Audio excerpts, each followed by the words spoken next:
Hey, you're listening to Stop the Scroll, a social media marketing podcast, and I'm your host, Heidi Schmidt. I'm a social media strategist and agency owner with over 15 years of marketing experiences helping businesses grow online. We'll be diving into what you need to know so that you can show up confidently online without the overwhelm. Get your notebook ready to jot down some amazing marketing gems, and let's dive into it. Welcome back to another episode of Stop the Scroll. And today is a little bit of, how do I choose who to hire? And I'm talking about this from experience because recently I've probably had people on my team for about 2 years. And I have realized, because my background, while I've been in marketing for a really, really long time, I never managed a big team. And even when I did manage a small team as marketing director, I had a team kind of underneath me, but they weren't really like my direct hires. They were more my equals, if that makes sense. And I've always kind of been a marketing team of one, maybe two or three. One of the probably worst jobs that I had, I was in a bigger department. It was incredibly toxic. So I've very much taken those experiences from my career, and turned those into how I want to be managed. And now my content creators that I work with, they're all fantastic. They're all super talented. They are not employees, so I don't really manage them. I certainly oversee them. I don't manage their time because, again, not employees. I don't have full-time work. I'm at that stage in my business where I'm not quite commanding the salary that I want. My gross revenue is probably the salary that I want to bring in.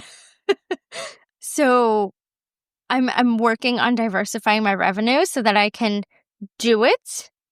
But so therefore, I don't have enough revenue to have a full-time employee. But I do have 2 to 3 team members. I was just telling my business coach today, we were kind of talking about this.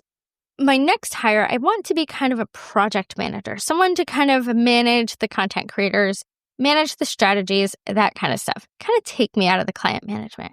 I love my clients. I 100% do. And it has taken me a long time to kind of get to the point where okay, I have these great content creators. I need to let them create the content. I don't always need to edit things unless there's something egregious. And occasionally, I do miss things, but I have very much taken myself out of the content approval for the most part.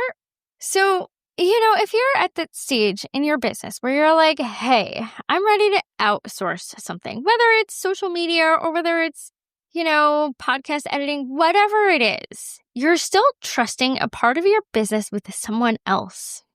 And so I wanted to talk about what makes a great marketer. We know, and I know this because this is why businesses come to me to manage their social media, is outsourcing your marketing can be a game changer. It can be a game changer. I've worked with so many small businesses, and 90% of them are just I don't have time to do this. I don't want to do it. My team doesn't have time to do it. I've worked with small businesses like my really good friend's boutique. When she was just opening up her retail space, I helped her manage her email and her social media, to probably multi-million-dollar earning government contractors who simply, they don't have anyone on their team to do it and to do it well because they know that their online reputation matters. So what makes a great marketer? How do you know who you can trust with your business? And I say this, I recently had a content creator give me her notice. She has done fantastic work for me over the past couple of years. But people move on. And whatever her next journey is, I wish her 100% of the best. But that being said, I've hired some duds in terms of content creators, people that I often have a vision for how I want my clients' content to be. And I've learned that I need to communicate better. I've gotten so much better with that. And that is a thing when you outsource your marketing, any part of your marketing, you need to communicate. You need to communicate your expectations, your vision, your goals, all of that kind of fun stuff. That has to be communicated on all fronts. So before you hire someone, and this is something that I took a over the weekend after I got her notice, I really thought long and hard about what I wanted from someone. I thought about what specific tasks and what specific skills I want to see in this person, and what specific tasks do I actually want them to do? Is it just content creation for social media? Is there email marketing that I want to outsource to them? What else is it that I want this person to do to take off my plate? Because I have other things that are coming up in the year ahead that I know that I want to be able to kind of step a little bit back from my business. So that being said, I have often gone with my gut. And that's probably not the best way to hire people, is gut instinct, but I can usually tell a lot from a person when I have a conversation with them. And I will say, I've had some great conversations with other content creators. And, when you have those great conversations, it makes hiring really flippin' hard. Because I want to hire them all. They're all great content creators. Can I hire them all? Probably not, which is most regrettable. But that being said, having a network of content creators is kind of what I'm building, which is great. But first and foremost, before you outsource, you have to know what you are hiring for. What are your gaps? What is it that you want to take off of your plate as a business owner? Is it your social media? Is it your email? Also, if social media, here's my thing about social media. I love social media. Social media is my business. However, if social media is not doing anything for your business and you're I don't have a huge budget, I can't outsource this, but I don't want to do it, then don't do it. I was recently chatting with a consulting client of mine, and social media stresses her out. And so we were you know what? Let's lean into email marketing. She had an amazing PR opportunity, and it really amplified her list. She got so many people onto her list, which is fan-flippin-tastic. So I was why don't we lean into your email marketing? If that's going to be easier for you, if you are a one-woman show, one-man show even, and you don't have the resources to outsource to a whole team, to have someone do your website and someone do your social and someone oversee the whole dang thing, pick and choose what is going to deliver the ROI to you. You can't do everything. You don't need to be everywhere to everyone. Show up where your audience is. And here's the thing, social media is great for brand awareness. It is great for brand awareness. Absolutely. However, you have to know that when you're in that brand awareness growth phase, it can be really flippin' slow. It can be slow as molasses. There's no rhyme or reason for that. We don't have control over it. You can put out the greatest content and it can still fall a little flat. It can still maybe this could have been better. But that's still time that you spend creating it. So if you're going to spend time, if you know that you have only so much time, because there are only 24 hours in the day, and 8 of them we should be sleeping, leaving you with 16 hours in a day, then how are you going to spend those 16 hours? Maybe 1 hour you're going to spend working out. Maybe you need 2 to 3 hours to eat, and spend time with your family, whatever you need. So if you want to spend only 8 of those hours working, say, how are you going to make the most of those 8 hours working? Because obviously, we all own businesses to provide a service, to work with clients. I love the days, and even though they're so draining, the days when I get to collaborate with my clients just fills my cup. I love those days. I love the days that I get to have conversations when we get down into the strategy and their goals and what they have going on. And let's brainstorm. The days that I get to be hands-on shooting content with them, those are the best days for me. That's not every day. So how do you think about what brings you the most joy in your business? And how do you take things off your plate? Whether that's your bookkeeping, whether that's your marketing, whether that's your social media, whether it's whatever it is, you need to think about how you're spending your time. Okay, so we've decided that you're going to outsource your marketing. We're going to outsource our social media marketing. One, the things that I look for, first and foremost, is I want to see a proven track record. I want to see examples. I want to see maybe social proof. I want to know what industries they've worked with, Like for me, now I've worked with therapists, a range of therapists. I just hired my third therapist client just hired me. She's amazing. I'm so excited to work with her. I work mostly with women-based professional service providers. That's my niche. There are people that specialize in e-commerce. There are people that specialize in retail, people that specialize in restaurants. Like, there are so many people that have these specialties. So find someone who has worked with other people in your industry. It's so, so important. It's not like the be-all, end-all, but it's super important so that they understand. They're more likely to understand your audience. They're more likely to understand the content that resonates. You want someone with good communication skills. And this is something that I have learned since I've hired people. And, at first I wasn't using Slack. Now I use Slack to communicate with my team. I have SOPs. I have client folders in Notion. So, if they can't make a call, I can share the call recording and the notes with them. Make sure that you have those systems to share that information. Make sure that you have those strong communication skills. Listen, we as marketers are not mind readers. We are not mind readers. And you want to be able to communicate with whoever you're outsourcing. Like, how available are they? I pretty much have no guardrails when it comes to client communication. Like, you can text me any hour, whatever.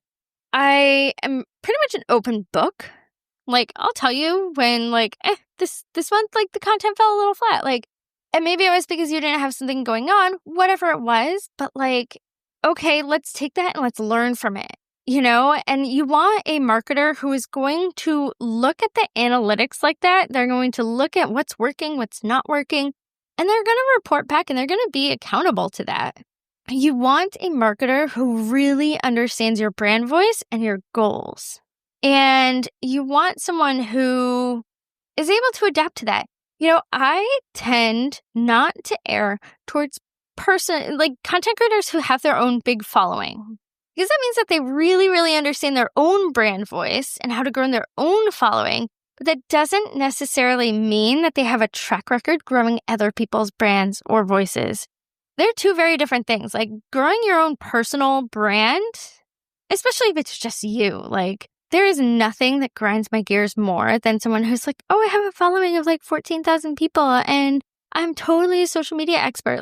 I'm sorry. I've also seen people who have done that and gone into social media and they're like, I don't want to manage someone else's brand. I just want to do my own thing. So be mindful of that. Ask for client reviews. Now, I will be honest.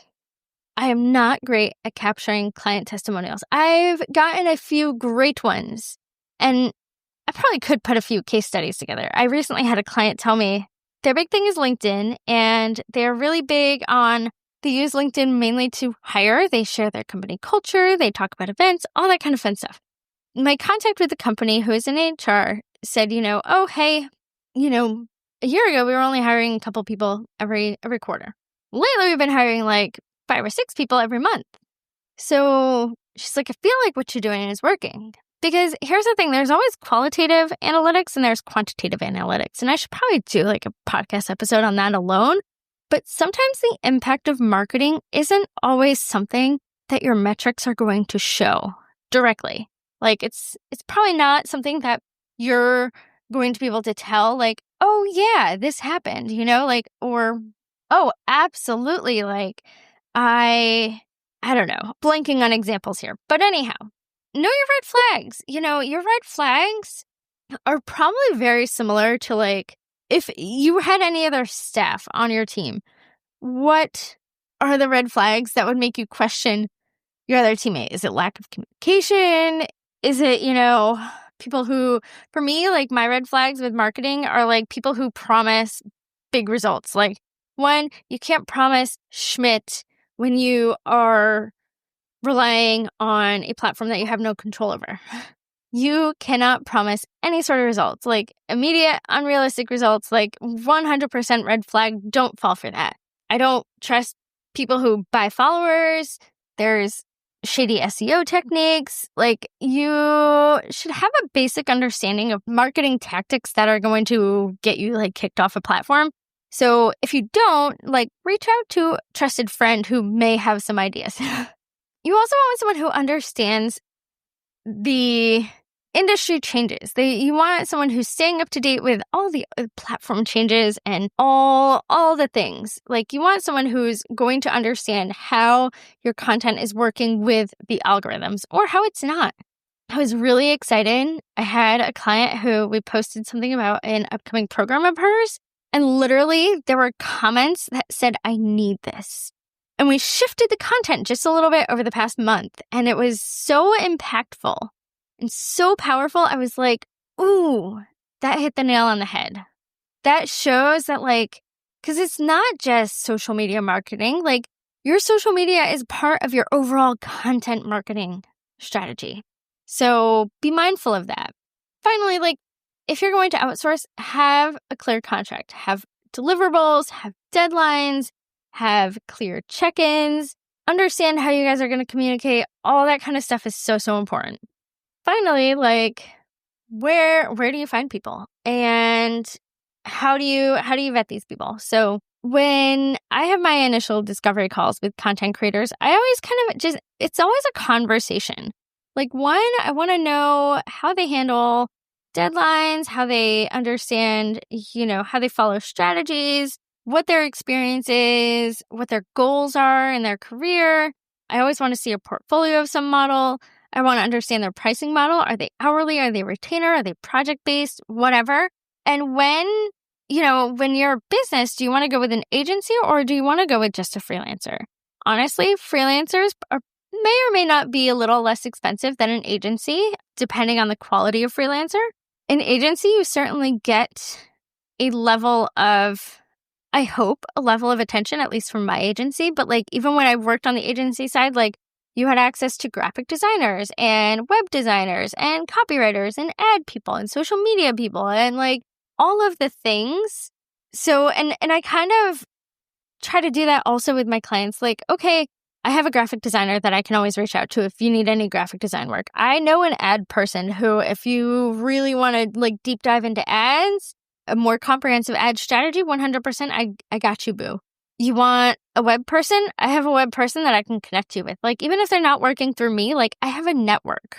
And that's what you kind of get when you work with an agency. You either get those people in staff, or if you're working with a specialized agency like mine, you get a network of marketers at your fingertips. A freelancer, you might not kind of get that. And a freelancer, like, depending on if they're specialized, one, you've got to understand their capacity. Like, where are they at capacity-wise? And when I hit my capacity, that's kind of when I went agency model. So you want to understand their capacity.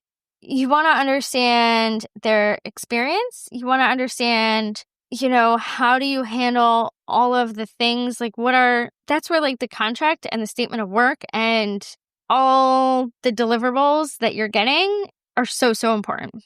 So if you're considering hiring any sort of marketer for your business, I really hope that this was helpful. I really hope that, think about your goals, think about what you're looking for, think about what's going to benefit you most, like getting off your plates, and think about the type of person that you want to work with. For me, like, I learned, I've worked really, really closely with a business coach over the past like year, almost year and a half.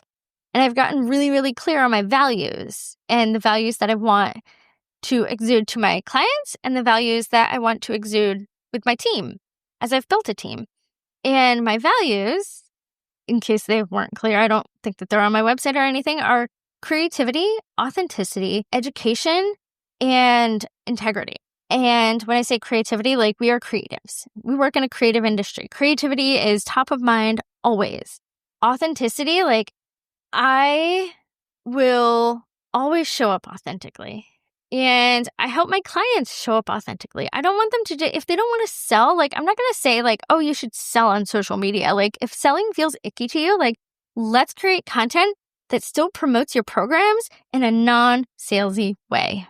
Sales doesn't have to be icky. And integrity, like, I do what I say I'm going to do. Like, I might miss a deadline because my own, undiagnosed ADHD.